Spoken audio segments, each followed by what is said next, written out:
যাদের দ্বারা বদনাম হয়ে গেল এই দেশটার, যাদের দ্বারা প্রশাসনের বদনাম হয়ে গেল, যাদের দ্বারা বিচার ব্যবস্থার বদনাম হয়ে গেল, একটাকেও যেন ছাড় দেওয়া না হয়।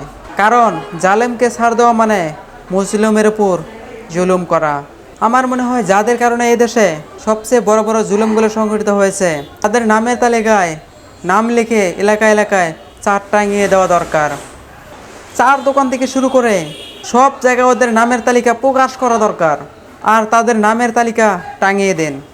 ভবিষ্যতে কোনো জালেম যেন এই দেশে যেন মাথা উঁচু করে না দাঁড়াতে পারে, এবং আসবে কিন্তু আবার ফিরে। অথবা সাবধান হয়ে যাও। কয়েকটার অবস্থা দেখে মনে হচ্ছে জালেমরা ভালো হবে না, না, ওরা কিন্তু জাতে মাতাল হলেও তাহলে ঠিক আছে। আজকেও একজন বক্তব্য দিয়েছে এক জালেমে যে আমরা জাতে মাতাল কিন্তু তাহলে ঠিক আছে। সবাই সাবধান হয়ে যায় এবং ইসলাম রাষ্ট্রকে সাপোর্ট করি। আর হ্যাঁ, জামায়াতে ইসলামী এমন একটি দল যে এই দেশটাকে শান্ত করতে পারেন। সবাই ভালো থাকবেন, সুস্থ থাকবেন। আল্লাহ হাফেজ।